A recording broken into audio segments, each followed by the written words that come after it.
All right, so here we are with an early morning show. It's 4:10 on March 25th, 2025. So that means my birthday is on what? Today's Tuesday. Wednesday is the 26th. I was thinking Thursday was the 26th, but no, actually it looks like it's going to be Wednesday because today's Tuesday, right? I'm not crazy, am I? Well, I mean, I am crazy, but yep, today's Tuesday. So I guess I'll be doing tomorrow my special birthday episode, and I'll be doing it over at my mother's house because I'm going to go visit my mother. So probably be over there for a few days.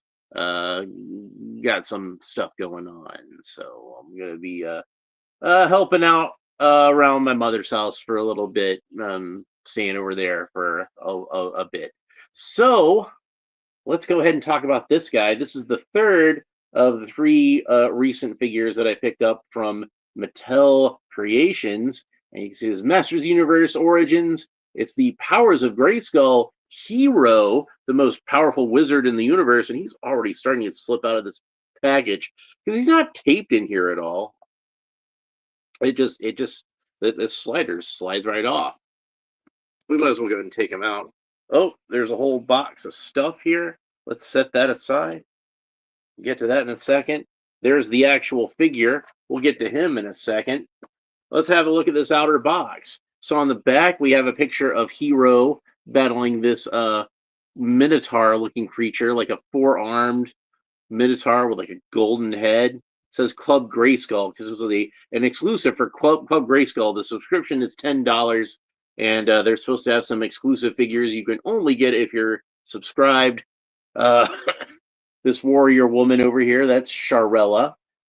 She is a character who has a very fervent fan following. Although I have no idea who she is, except for she's a character that pops up on the packaging from time to time. But yeah, so Hero, as originally conceived, was going to be the main character of a Masters Universe spin-off line called Powers of Grayskull, which was supposed to take place in ancient times. And Hero would be a very powerful wizard, as you know, noted here, most powerful wizard in the universe. And he was supposed to be an ancestor of He-Man's. And his real name was Gray, just Gray. And supposedly he was going to be who Castle Grayskull was named after in this original idea. Of course, later on, they introduced a character called King Grayskull, who was a descendant of, or an ancestor of He-Man, who looked basically just like He-Man, except for he was like took place like thousands of years before. And later on, they turned him into a black guy, but that's neither here nor there. Originally, he looked just like He-Man, and so then you've got two different ancestors of He-Man, who both of which are the castle is supposed to be named after. But in my mind, so Hero was supposed to be the guy who made the Power Sword in the first place, I believe, depending on what continuity you're looking at. So I'm going to subscribe to the idea that Hero made the Power Sword, and he was the one who gave it to King Grayskull, and he would have been an older guy by this point. Hero's daughter would be the sorceress that marries King Grayskull. So yeah, they're both uh, ancestors of He-Man in my mind because of that. So their houses unite. But yeah, this is based on the artwork that would have been the card art for that series if it had come to fruition. We got a nice portrait of Hero over here at the side, looking nice and heroic. Resembles He-Man somewhat, the way that he's often drawn on the Masterverse packaging anyway. That sort of classically handsome look. So let's go ahead and have a look at what we got in the package. So Hero himself is on a bubble, and we can see that he's got this plastic cape. I wish he had a soft goods cape like the original figure was intended to have, but he does not. And I think the easiest way to get him out of here, because this cape is through the back of the package, is to remove his head first, and then we can go ahead and pull the cape over the shoulders, and that way I don't have to worry about pulling the cape through this whole packaging. So we'll just kind of loop the cape over the neck post, And there is a little piece of plastic holding separating the cape from the collar, which is good because I don't really trust having soft plastics up against this chrome plastic. And apparently there are rubber tabs holding him in at the ankles, but I'm just gonna pull them off. It's easy enough to pull them off. And then he's got little plastic bits in between his ankles, probably again to keep the chrome from rubbing up against each other too much while it's in the process of being packaged. And now that we have him all out of the package, let's go ahead and put the cape back on, pop his head back on, and we'll move on to talking about some of the other stuff in this package while we got that. So there's the comic book that's kind of poked in there, and it looks like it got a little bent up at the corners because of how they packaged it. Oh, sure, they put it in this little plastic baggy thing, but to protect it. But then they pack it in such a way where the corners get bent in, and we see it says "Hero's Journey." Nice little reference to damn it, I'm drawing a blank on the guy's name. Joseph Campbell. So of course we all know about the hero's journey. Well, this is the hero's journey, and in this you're going to find that they changed his name from Gray to Ro, probably so you don't get him confused with King Grayskull. But let's go ahead and read the mini comic. So we got this volcanic background here with a lagoon, and it says, long ago in the lands of Preternia, a world where savagery and technology collide, there lived a boy. His name was Ro. He was part of a tribe led by the warrioress Sharella. And we see like three of these warriors being surrounded by dinosaurs. There's a Tyrannosaurus, three Tyrannosaurus Rexes. One day, while hiking through the terrain, young Ro found himself being hunted. On the run, he slipped and fell into a cave, beholding something that would forever change his fate and Preternia's. Suspended in midair, shined a mystic staff, half cast in brilliant light, the other in darkness, from which a mysterious voice spoke. But that doesn't show the staff until the next panel on the next page. The descriptive panel is before the descriptive caption is before the actual panel, and it's colored. You see this caption here. I'm supposing it's this mysterious voice. It's colored in all blue and purple, and it says, "Choose between light and dark, good and evil, for your choice lies in the heart of destiny." Ro grasped the light side of the staff as a presence appeared, the spirit of Grayskull. Well, how is the spirit of Grayskull here if Grayskull isn't dead yet? Because Hero's supposed to be at least a contemporary King Grayskull, if not like well before him. With the burden comes meaning, and with meaning comes purpose, and with purpose, power. Ro blacked out. Hours, perhaps days passed, and then it shows him awakening, and Eldor, I believe this character's name is there, and it says, Ro awakened in a strange library. And then the old man said, "Who are you?" And then the old man says, "I am the wizard Eldor. I found you in the caverns. The golden staff chose you. Now you must make a choice. Train in the arts of necromancy. Through hard work, you can become the most powerful wizard ever known." Oh, technomancy. I'm sorry, I misread that. What is technomancy? The intersection of science and sorcery, where logic meets magic. So, what is your choice? I choose to follow my talents, of course. Excellent. Then start by fetching water from the river. Off you go. I don't understand. How does this make me great? Self-discipline is the ultimate power. He's Miyagiing him, I think. After a few hours in the river, Ro begins to question his decision. Impatient, he wished to leave. On the path of hard work, your greatest dreams for hardship will make you worthy of them. And so Ro chose to stay. While most wizards were solely focused on deep learning, Eldor taught that the mind and body must be balanced. A wizard need not be wizened, for if one is wise, they shall take care of both their intellect and their physique. Which, if you've ever seen the action figure of Eldor, he's pretty ripped. He's got that same sort of bulk that most Masters of the Universe characters have. I'm pretty sure just everybody on Eternia is just buff as hell. So anyway, against the tides of time, Ro became honed into a great warrior wizard. Before long, he emerged from his training, no longer a boy, but a man. And there he is, looking all powerful and heroic. And it says, henceforth you will go by your new name, Hero. Now we must travel beyond to the forest beyond and meet an ally in the adventures to come. Okay, so we got this creepy looking palace. And it says, meanwhile, in the onyx nether halls of the Ebon Fortress, I'm sorry, I skipped a now. Across the plains and mountains, Hero and Eldor journey. You see how they put it lower? That makes you think to read it last. But yeah, and then the onyx halls, blah blah blah. The great black wizard harbors sinister designs, and there is indeed a great black wizard there that we can kind of see in a tiny little panel. He's a skull-faced guy, and I think I've seen this guy for download on lots of files on Cult 3D. So that must be where he came from. He must be a character from the Powers of Grayskull.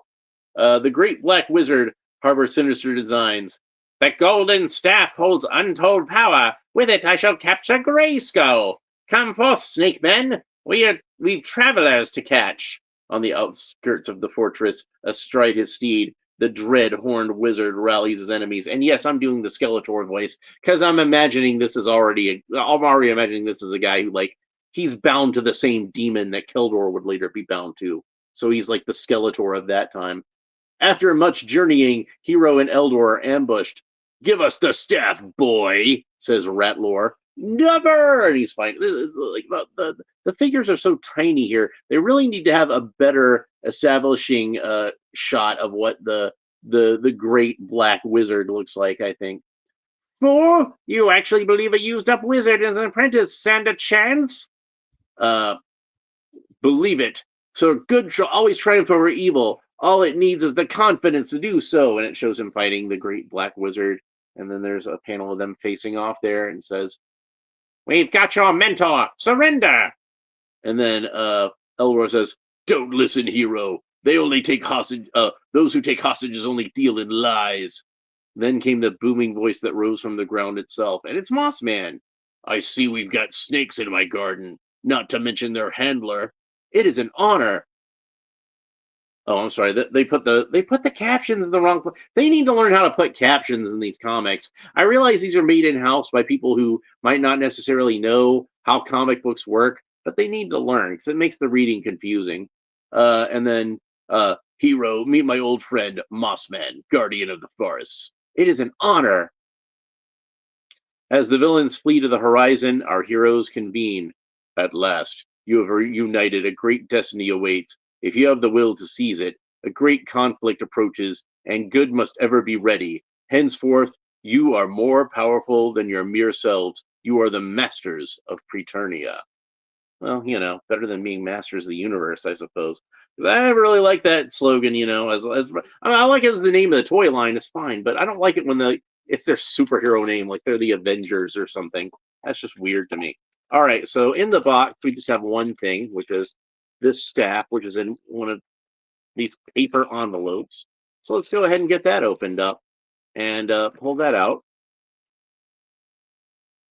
And even being in there, it looks like it got a little warped. I don't know, maybe it's supposed to be that way. But you see how the staff is kind of curved at the bottom? And it's got this hand guard on it. So it's kind of off to the side a little bit, I guess, as to how he's supposed to hold it. And even the scepter at the top, where there's this bald thing, it looks like it got kind of warped out of shape. But you can open that up, and lo and behold, inside, once we get it opened up, and these are definitely like very stiff. You got the green crystal there where his power lay. So let's go ahead and put the staff into his hand, and it's a staff with a hand guard, which is kind of strange, but whatever, it's magical. And that's what he looks like while he's holding the staff. All right, and we can close that back up, because I suppose he only has that open when he deploys his powers. Does not come with the sword, because the original figure did not come with the sword, but the classics version did. Came with a cool translucent blue sword with some glittery flecks in it to make it look all magical. But yeah, that's what he looks like when he's all geared up. So let's have a look at the figure itself. I'm gonna take the staff out and put it aside for now. And he's got these gauntlets that fit around his wrist, and they're not too super snug, but they're snug enough. But that's a separate piece. So I guess they didn't have to do new forearm molding or anything like that. And actually, I'm going to take the cape off while we do the articulation, because I want to talk about that. So he's got this nice chrome color to his breastplate and his boots. And it's not like a bright, shiny chrome like the Super 7 hero had. It's kind of a darker, almost kind of bronze. I think that's like a really cool look. I think it looks nice, and it does bring out the muscles in the breastplate. Like you can really see the details of the musculature in the breastplate. But yeah, it's nice and shiny. Looks really cool. He's got blue trunks with like a red design on them, almost like a belt, but I don't think it actually is a belt. And some kind of looks like they're kind of armored, like he's wearing like an armored breastplate and trunks, the bracers, and then some armored boots, which are entirely chrome. I would have thought they would have just made the shin guard chrome and made the rest of the boots like just brown leathery boots or something, but no, it's entirely chrome, except for early on like the leg joint, and it is kind of like a shell that's over this foot. So it does have like a foot joint on the inside of it. So it should be easy to remove, and if you need to. But I probably wouldn't try to with a figure like this. This is not a figure I would customize, since this is an internet exclusive that not a lot of people are going to have to begin with. But a lot of people have been talking about this face, and it is kind of a goofy face. It's not a particularly like super heroic looking face. It's very boyish. He's got this kind of like shit-eating grin. you know, he's he looks kind of like Ken, honestly. Like the way that not even like a modern Ken, but the way that I remember Ken being sculpted, like when my sisters were little girls and they had a Ken doll. That's about what I remember him looking like. So, but he's got this gold headband, like a circlet, I believe that's what that's called. Probably to make him look a little bit more like a wizard. So let's go ahead and talk about his articulation. Hero can look up about that far. He can look down about that far. Tilt his head kind of quizzically side to side. Rotate the head all the way around. Of course, the arms rotate all the way around to the shoulders. And since this is a Masters Universe Origins figure, are the arms removable? Yes, they are. So otherwise, I just broke it. But no, they're removable, so it'll pop back in, and he should come apart at the waist also. There we go. And these boots probably should come off too, but I always find the boots are kind of tricky to get off without a hair dryer, so I don't want to bother with that right now. Zazzle Clubhouse is here. Howdy yourself. He says howdy, mate. So everybody say hi to Zazzle. All right, so yeah, where was I? Oh yeah, so he rotates. The arms rotate all around at the shoulders, of course, and they move up about that far. He's got a single joint of articulation at the elbow, which extends about that far, bends in about that far, rotates all the way around, and the wrists rotate all the way around, and they have a horizontal hinge, which move back and forth like so. I guess it's probably already my birthday in Australia, since today's the 25th where I'm at. It's probably the 26th by there. So yeah, I'm gonna do my birthday stream tomorrow. I've got something special that I want to open up for my birthday. But yeah, so when I'm talking about it's my birthday tomorrow, just remember it was actually yesterday for my viewers in Australia. Well, thank you, Zazzle. I appreciate that. Thank you, Retro Tinker. Welcome to the show for you as well, since you showed up while I was babbling on. So anyway, Hero rotates all the way around at the waist, of course, and he kicks up about that far. Typical for Masters Universe Origins. These are pretty muscle-bound figures. We got a single joint of articulation at the knee, extends about that far, bends in about that far, rotates all the way around. Kind of a stiff joint, but there we go. We got it all the way around. Got a boot cut, rotates all the way around. And like I said, these boots are all this kind of chrome bronze color, which I think is really cool. But you're probably going to be careful with the articulation there because you don't want to damage those. You don't want to chip them or have them break or anything like that. So, and then of course he's got the typical Master Universe ankle articulation where the foot points down about that far, points up about that far, and rotates all the way around. So there we go. That's Hero's articulation. So now that we got that out of the way, we can go ahead and put his cape back on and put his staff back in his hand, and we'll talk about my overall perceptions of this figure. So this is a Mattel Creations exclusive, of course, and that means it's a $20 figure on the website. Zazzle says these boots were made for walking. And Retro Freaker says, such a cool figure. I'm hoping they make it into general circulation. Well, I'm sure they could find a way to do it. Like, you do some color differences or something like that. Of course, the packaging is pretty unique on this guy. So they could always just put him in like more of a standard Masters Universe packaging and maybe some color variations to make him a little different, make him worth picking up for somebody who didn't already get the internet exclusive, and the people who didn't buy it on the internet exclusive wouldn't feel too ripped off. And there's Sean Franklin. Hey there, Sean Franklin. Hope you're doing well today.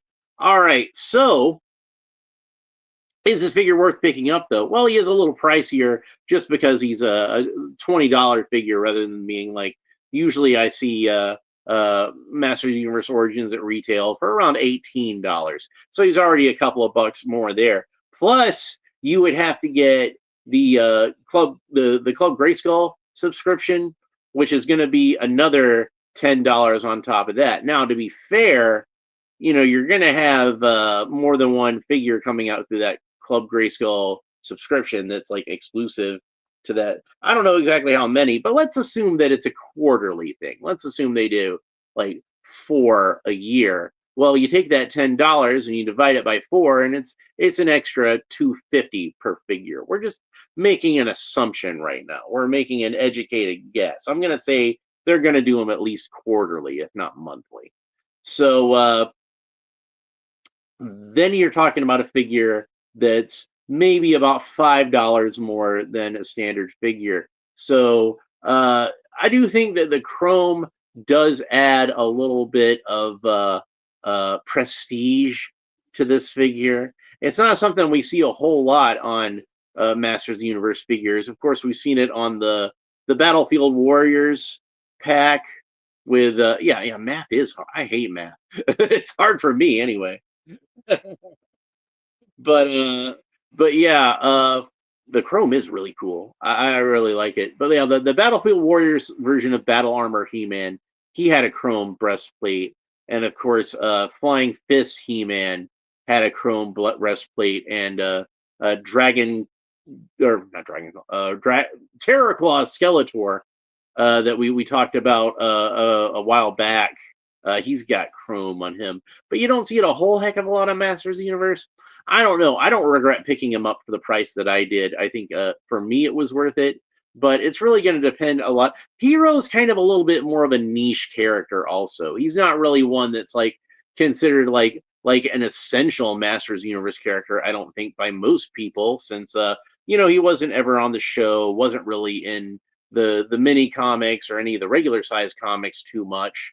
At least until you got into the modern era when like the internet discovered that this guy existed, and then you started to see a little bit more about him. But he's a pretty cool figure, and I like him as being part of the history of the Masters of the Universe line. Retro Finger says, I call Terror Claw Skeletor Summer Beach Pot Skeletor. He is showing off those abs, isn't he? He's almost wearing a bikini if you think about it. He's in a two-piece.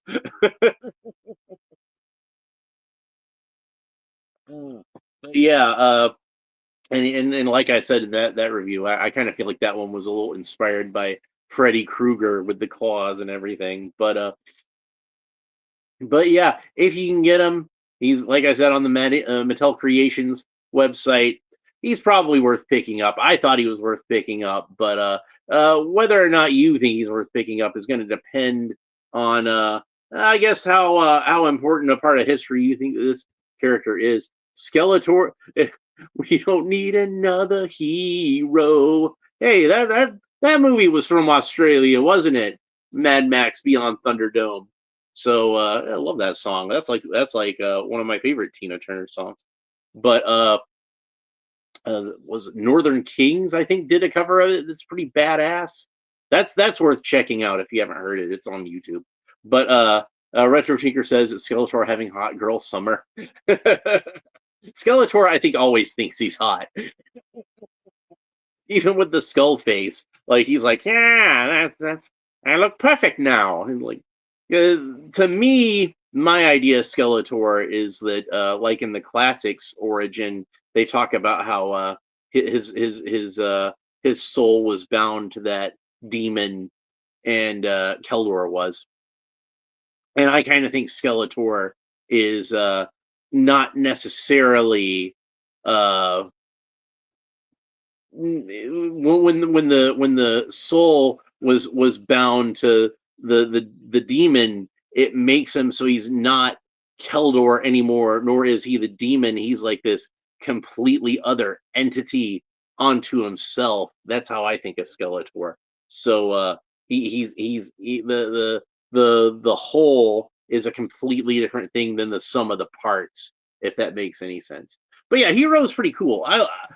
You might not need another hero, but I needed him as part of my collection, so I'm happy to have him. So that's the third of the three Mattel Creation website figures that I've got so far, and it won't be the last because I did put in another order from them recently, so I will have Geldor coming to me soon. Now, I had planned on doing Darklyn on Wednesday because I thought my birthday was Thursday. I guess math is hard, so I messed that up. So instead, tomorrow, that's March 26th, on a Wednesday, at least here in the United States, it's on a Wednesday.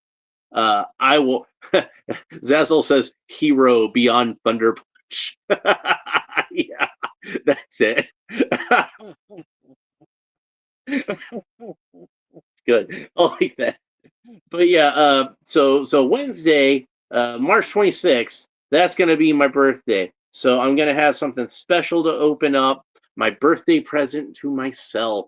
I'm gonna have that to open up, and it's a very special figure. And then we'll do Darklyn the day after that. So that's pretty much it as far as this episode. I hope you enjoyed it. If you did, make sure that you like and subscribe and all the other fun YouTube stuff down below. Leave a comment. Let me know what you think about Hero, both the figure and the character in general. Zazzle says, "Have a fantastic birthday, buddy. I'll tune in for your birthday stream. I do appreciate that."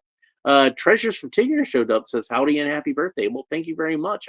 I do appreciate that. Unfortunately, since he did come in just at like the tail end of things, but you can go back and rewatch the replay if you're interested in seeing what I had to say about this figure. But thanks for stopping by. I always like seeing people stop by and leave a comment while the stream's going on. That's always fun. So thank you everyone for watching. We will talk to you next time. Bye.